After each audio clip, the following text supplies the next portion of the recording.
Hello and welcome to the Tobacco Barn. This is Tom and Pete. We're going to talk about some pipe cleaning today. Hi guys, how you doing?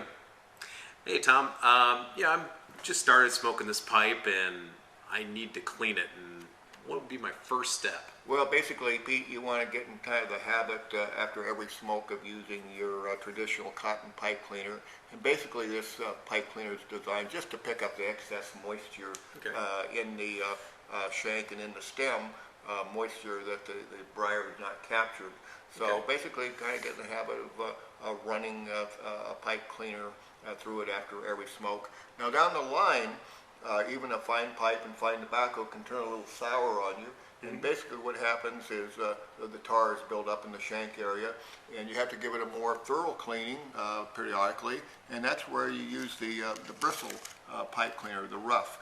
And I use the analogy of a more bristle brush for a rifle or shotgun, where you're taking the bristle, you're dipping it in the pipe cleaning fluid, which is basically an alcohol base with a little sweetener. You're dipping it, of course you take your stem off, and basically you're like with your rifle bore, you're doing a scrubbing, and that picks up the tars. Now I dip the other end, I do it.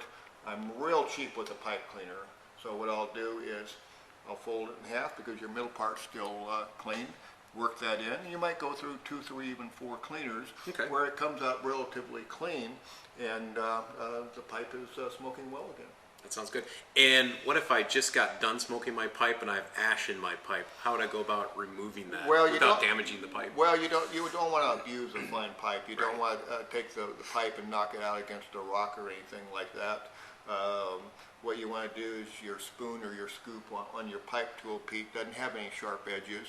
Basically what you want to do is just invert it over an ashtray and just pick out the ash or any unburned tobacco, which we call dottle.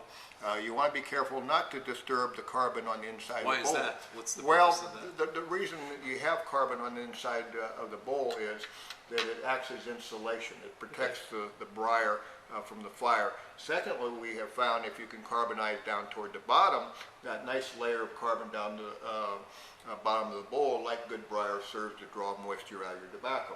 So the smoke you get back to your mouth is relatively dry and you get a more positive taste of your tobacco. So those are basically the steps you go with the cleaning of the pipe. That sounds good. I also notice on my tool here, I have this little thing here, and I'm not sure, what is that used for? Well, I use that, it's nice to have. I use it about once every 4 years. You might have a situation where you draw in a little piece of tobacco into your shank area, and a pipe cleaner may not have the rigidity to free it up. So that's when you take the stem off, and basically with your pick, you're just poking that piece out. And how would I remove my stem? Just by... Well, you always want to let your pipe cool down before you take your stem off, Pete. And how long do you let the pipe cool down? Is there a certain amount of time? Oh, I don't know, 10, 15 minutes. It shouldn't be too long of a time. And basically you want to do a twisting, you don't want to do a pulling, just twist it off and go from there, and then put it back the same way. I go a clockwise motion, line it up, and good to go. That sounds good. All right, thank you, Tom. And check out our other instructional videos, as well as if you're also new to pipe smoking, you want to get into it, we have some excellent pipe starter kits and tobacco sampler kits as well. Thank you for stopping by.